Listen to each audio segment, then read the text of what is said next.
proud of our football team last week, and it was a very good team we played in Virginia. And just going back to that game first, I felt like we won the line of scrimmage in that game, and it was hard fought. But to create 13 plays in their backfield, I thought our defensive front was very disruptive in that game, and they were a disruptive defense. And to limit them to only 3 plays in ours and our 4 sacks to their 0, I thought was a big storyline in the game. And obviously the ability to be balanced on offense, averaging 4.5 yards a carry, and limiting them to less than 100 yards rushing, again, goes back to the line of scrimmage and our ability to tackle well and our ability to make people miss. I thought both O-line, D-line, our tight ends, I thought those guys battled, and our tight ends, I thought, fit up some things well in the run game to help our backs. Our backs ran hard, and obviously Ricky created some explosive runs, which we needed. I thought our receiver group really did a good job on some contact catches, coming back to the ball and catching some balls that were well contested by their DBs. And Ryan played well, made some clutch throws, got away with a couple as well that his receivers helped him out on. I thought Emeka's catch in the end zone was an unbelievable catch. And we didn't turn the ball over. In the red zone on offense, we were 80% touchdown, which was something we were focused on. And I thought we did a really good job, handling the end of half, getting 10 points there in the last minute. That first half was big, especially with them getting the opening possession in the third quarter. Our game plan on defense was to limit 3 for them, their quarterback, and we did that and forced 2 takeaways. And I thought our kicking game improved, and obviously Chris Dunn was very steady for us and did a great job. This team we're playing this week, Boston College, will be the best team we've played. There's no doubt. Statistically, they're a very impressive team, and they have great players, and they're very experienced. The nation's best running back, I think they're 2 defensive ends. Allen and Ray are forces, and as a tandem, have got to be one of the best tandems in the country. Watching those 2 guys disrupt up front, they're very, very good football players. Now, offensively, they're scoring 45 points a game, and they're physical. They test your rules. They do a lot of things like they've always done, with surface areas and edges and motions. But their quarterback is throwing the ball better. The receivers are averaging 17 and 19 yards a catch. And they have an excellent returner in their kickoff return and punt return game. So it's going to be a great opportunity and a great challenge.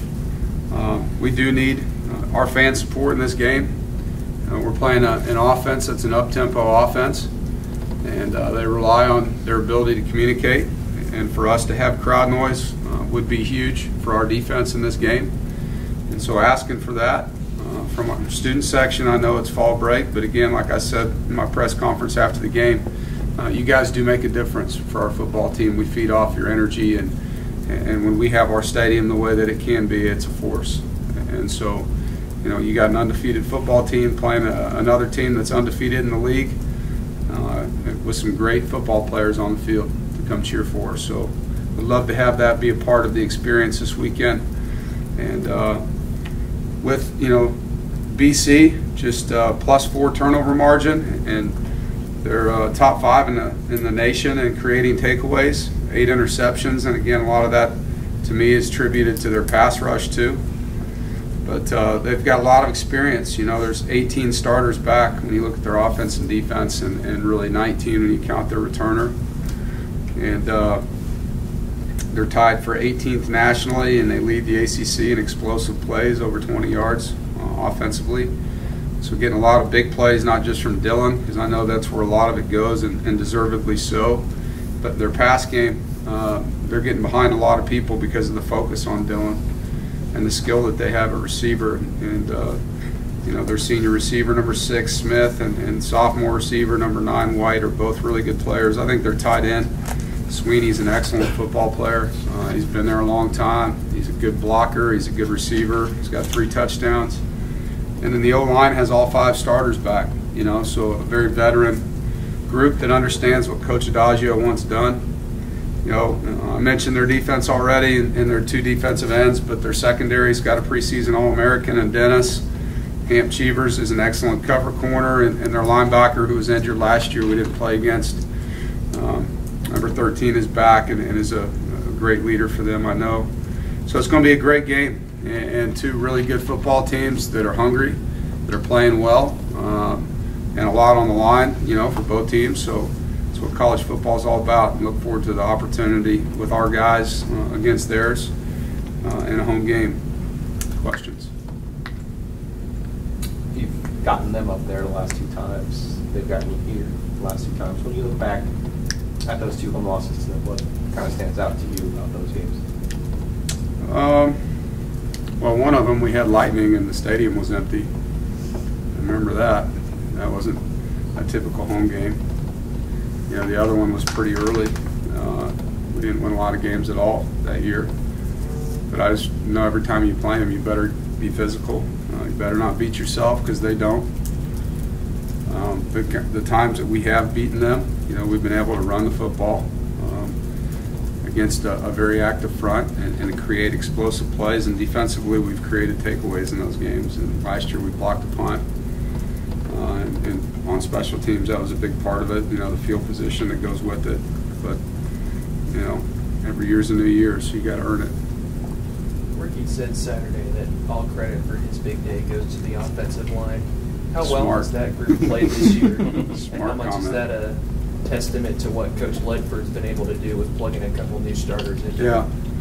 Well, like I said, it's smart. And like I said, I thought the line and the tight ends did a nice job for all the backs. And but there was a lot of yards after contact that Ricky deserves too. And we got to continue to get better down the field with our receivers. I know Coach McDonald was disappointed in a couple opportunities we had to finish blocks, and I think as an offense, that's one area that we have to continue to work on. We're getting on people, we're moving people, but sustaining those blocks where a guy can't fall off and drag a guy down and let those 10-yard runs become huge plays. And but obviously Ricky was a huge part of that win, and that one drive where he had 3 straight explosive runs was a great momentum drive for us. I know you have high expectations, but did you see this defense with all the new pieces in it coming together this quickly? And how much, especially up front, how much better can they get? I think typically, at least in my career, the unit that gets the least talk is the one that's the most hungry. And I think that happened with our defense. I think they listened to everybody talk about the other side of the ball all summer, and it made them mad, and they wanted to prove something. All they heard about was who's leaving instead of who's back. And so that's good for them, and you never know how fast things are going to come together. I mean, you can't predict that, but Coach Hawks and the defensive staff worked really hard, schematically to do a few things different to help some guys, and I think our defensive front, with the emergence of Laurel, is playing very good right now, and so we just got to continue to do that and focus on our fundamentals. Continuing off of that, obviously you just mentioned Laurel. Everybody sees the stats when they see 3 sacks, 4 tackles for loss, but what has he meant to this team overall stepping into that role this season? The way he and Big E just go about their work, I think, is the biggest part of it. They're very steady, consistent, quiet, hard-working guys, and they do their job. They play hard. They're positive teammates, and they bring good karma on themselves the way they treat other people. And so just to see him continue, it's kind of what we had last year with BJ and Justin. They're just guys that play hard and do things the right way, and they're consistent. And because they're consistent, they're consistently making plays. And I think that's the best part of it. And he'll continue to get better. I mean, you're just starting to see it. So his confidence will grow, as he continues to do the things he's doing. He scored 2 touchdowns yesterday. When you're looking at and talking to these talented in-state recruits, is he almost kind of a poster boy for trying to get these in-state guys to stay in-state for their college careers?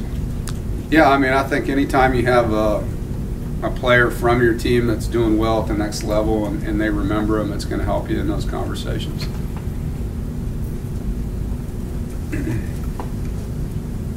Dave, the 3rd down percentage has been terrific. A lot of good offenses and good quarterbacks don't do that. How do you explain it, I guess, what you guys have been able to do on third down? Well, there's a lot of things that go into it. I think, Coach McDonald and Coach Drink sit down and look at our route concepts versus the coverages we expect. We come up with the best plan for that game. Our offensive line and running backs, Coach Kitchens, Coach Ledford sit down and look at the protections in the best way, and that's going to be a huge challenge in this one. The best way to make sure we can execute against all the pressure looks we're going to see, and then they sit down together and go through it, and some of the stuff sticks, some of it doesn't, and in the end you end up with a handful of things that we think we can really protect, that we can execute against what we're going to see, and then Ryan just looks at it, knows what's coming, and throws the ball on time. That's really it. And the nice part of it is we don't have a single receiver you can just go cover. We've got a multitude of guys, and that makes it hard defensively because there isn't a go-to guy on third down. He's going to throw it to the open guy. Where do you, Go ahead. where do you think the defense has taken the biggest step forward since the opener? Is it coverage? Is it pass rush? What do you think? I would say rushing defense since the opener, has gotten better the last two games. I think the tackling has gotten better, and you expect that a little bit early in the season because you don't do a ton of it in training camp in a game situation. But for the most part, we haven't given up a lot of explosive plays, and that, like I mentioned earlier, will be the biggest challenge this week because that's where they're really good offensively. What's Trent's status? Was he banged up on Saturday? Or Yeah, he was sore going into the game, and Ricky obviously got hot early and just felt like it was best to try to get him right. He practiced all week, but we didn't hit him, and when you're playing a team like Virginia that's very physical, just like BC is, you want to make sure your backs are fresh. Going back to the offensive line on Saturday, how important was it for them to have a productive game like that and then to be able to transfer that energy into Saturday when you're going up against this Boston College defense? No, I think it was great for their psyche, and I thought the week before those guys played fast, and that was our first game with Dylan in there, and we didn't have Ricky, and it's just like I've mentioned several times now, it's hard when the pieces change all the time, and so for 2 straight weeks now we've had the same tight ends with the same offensive line, and now the backs, Reggie being in there both weeks, and hopefully Ricky will be now in his second week of seeing that stuff as well. So I think the consistency is the biggest part that's been hard, on that side of the ball. You don't have that with the quarterbacks and receivers because they've been able to play for the most part. But in the run game, the timing is so critical, coming off of combo blocks together and how that happens for the backs and how the tight ends insert in our run game. All that stuff it's important that you have that growth opportunity from game to game to game. Coach, is a little bit more extra emphasis with the defensive line this week going against this particular offensive line against Boston College, especially the way that they run the ball? Emphasis in what area? How they block, or what makes them so good? Are they man on man, or do they beat you off the line and all that stuff? Or what's the constant thing that you got to remember? Well, each team you play has different blocking schemes. You're going to go through the tree of blocks every game, and no team is different than any other. You're going to emphasize what you need to do against that blocking scheme, and for us it's just fundamental football, and it's a fight. It's big guys fighting big guys in there, and it's a down and dirty game, and it's old school football when you play Boston College in the box. And so it's fun to be a part of that. I love it, and I know our guys are excited about it, and I know their team will be too. I have a lot of respect for what Coach Daggio does and what their line does, and our D line, our O line, their D line, their O line. It's fundamental. Put your hands on people and move your feet, play with leverage, and defenders shedding blocks, offensive players trying to finish blocks. It's what it is. This team is ranked for the first time this season this week. What is the response you want from your team to that being the case, in particular in regard to all the conversations we've had with you over the last year about how important that is to the program you're building here? Well, I think it'll be more important at the end of the year than it is right now. To me, it's I don't even know where they put us, but there's a bunch of people in front of us still, and our job is to just go earn another opportunity to move up. And it doesn't matter at this point in time what people think, it's what we do about it. And we just have to go out there and play against a really good football team and earn where we fit. And that's really what October is. 23rd, for the record.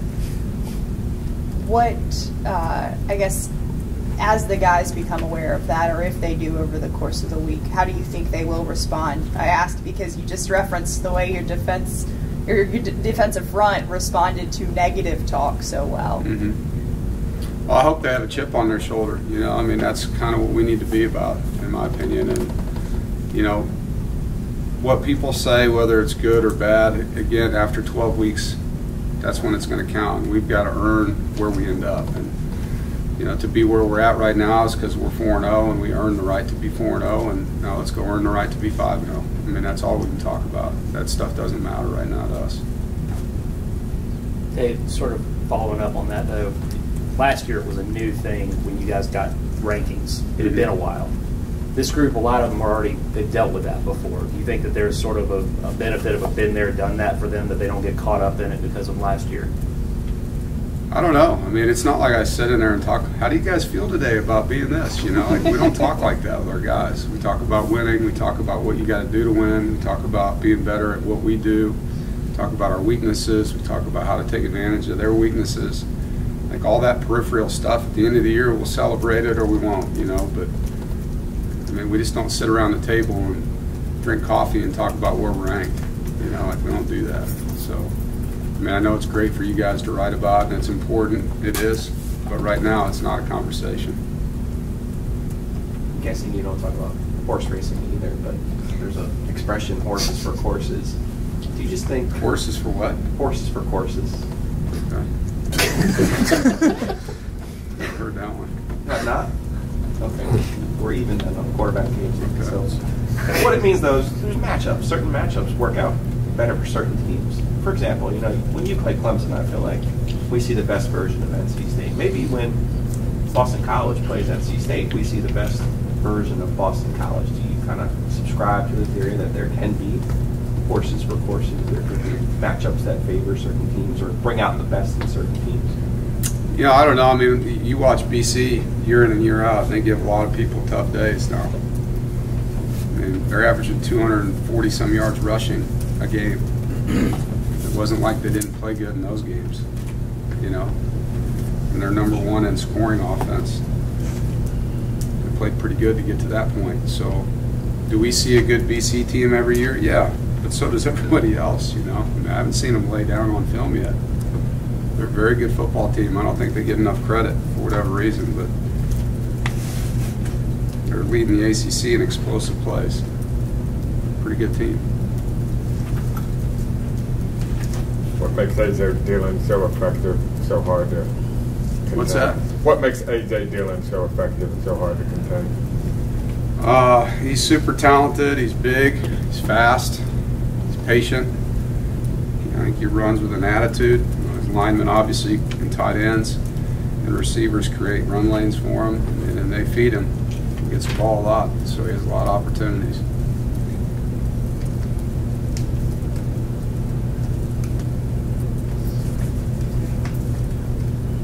They run 2 tight ends at maximum protect most of the time. Huh? In their passing game, are they going with 2 tight ends maximum protect most of the time? They do sometimes. I mean, they will. And they're in 2 tight ends the whole game now.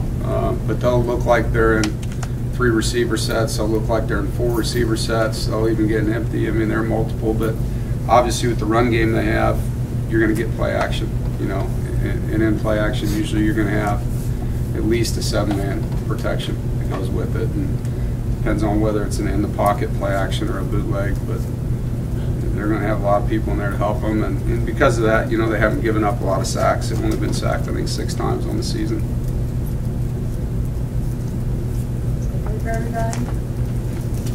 One question right here.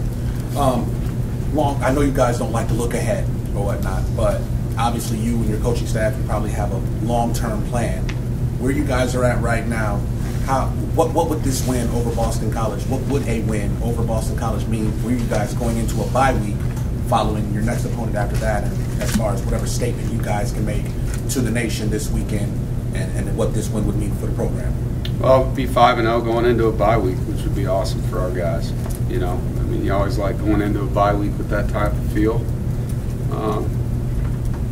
You know, it'd be a very good start to the season for our guys, and then we'll get into the bye, and like we always do, we'll sit down and go through everything we've done and really, really reflect, and then get ready for what's next.